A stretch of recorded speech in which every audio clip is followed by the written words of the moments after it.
YouTube? This is Steve from Average Joe's Fantasy Football. We've got your Week 13 start and sit video for the tight end position.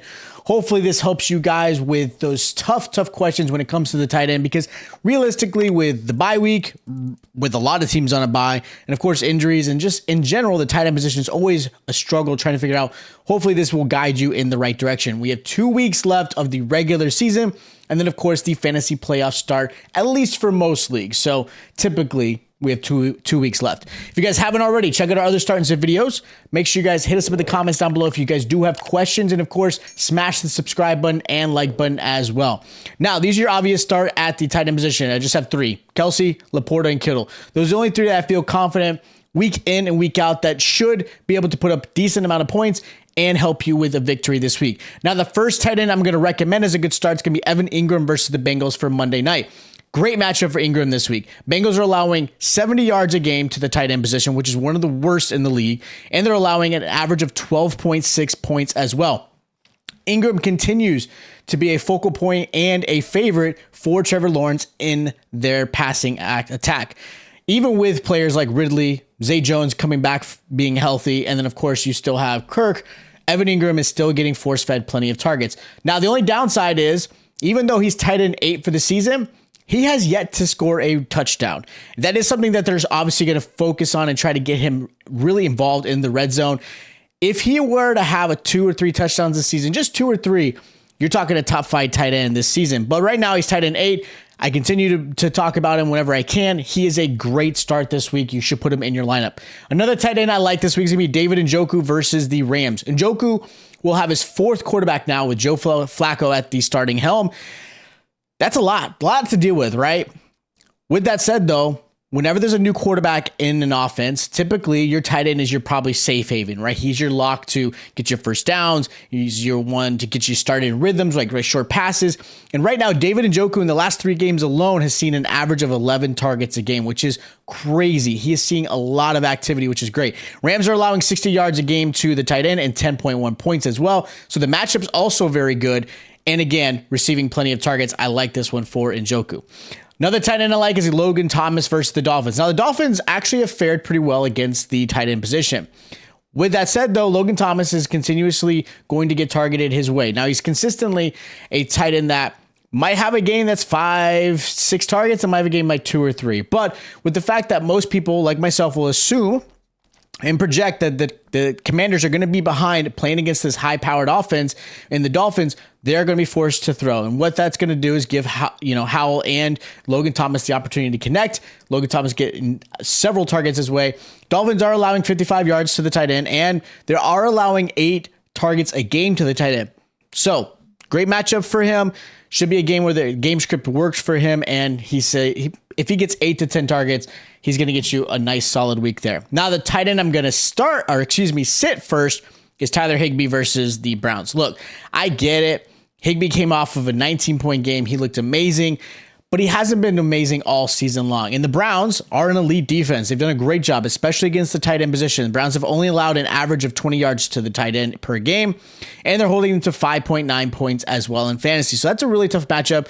I get the whole 19 points. He was getting force-fed, but realistically, prior to the big game this past week, he was only averaging 5.7 points a game. Like, this is not a matchup you should feel confident in putting Higbee in. I get it. I know some people feel like, oh, hot hand, maybe he's going to start to get that targets again. I'm sitting him if I can. Another tight end I'm sitting is going to be Gerald Everett versus the Patriots. Everett has been inconsistent this season, especially compared to where a lot of people had hoped he would be. He was amazing last season. He was one of those tight ends that kind of came out of nowhere. At least you didn't expect him to do really well, and he did. This matchup's tough for him. The Patriots have actually done a really good job against the tight end. They're only allowing 4.1 points a game in the last 4 games and only 20 yards a game as well. The tough problem with Everett is this offense is going to be really force-fed through Keenan Allen.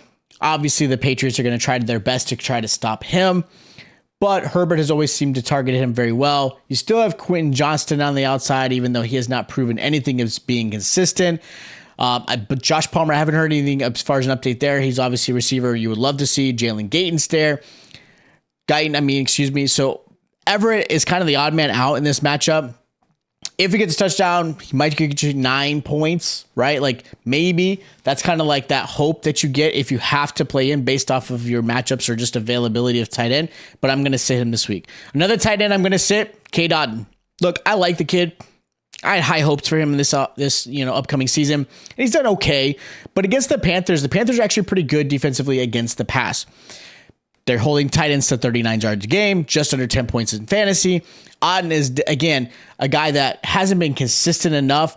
You still have to compete with Mike Evans, Godwin, Palmer, Rachaad White, of course. Like the targets, he's like the third or fourth option in this offense where, yeah, they typically play behind. They've got to be able to try to keep up. But in this matchup between Carolina and Bucks, I don't think it's going to be a blowout between the two. I think it's going to be a game that's going to be down to, maybe a field goal or so, maybe a touchdown that's going to be the winner in this game. They're all still technically fighting for this NFC South, division, as crazy as that sounds. So it's going to be a tough matchup. I don't think Otten's going to really have any type of opportunity to really score in this one. I think it's going to be a really heavy Rachaad White game.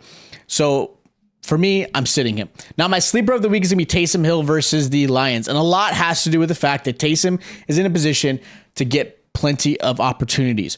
Right now, Olave, dealing with concussion, has not been cleared. Don't know what's going to happen. They have not officially announced him out. So you got that. Shaheed, he's already been officially out.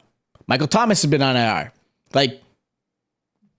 There's not a lot of options for the Saints at this point.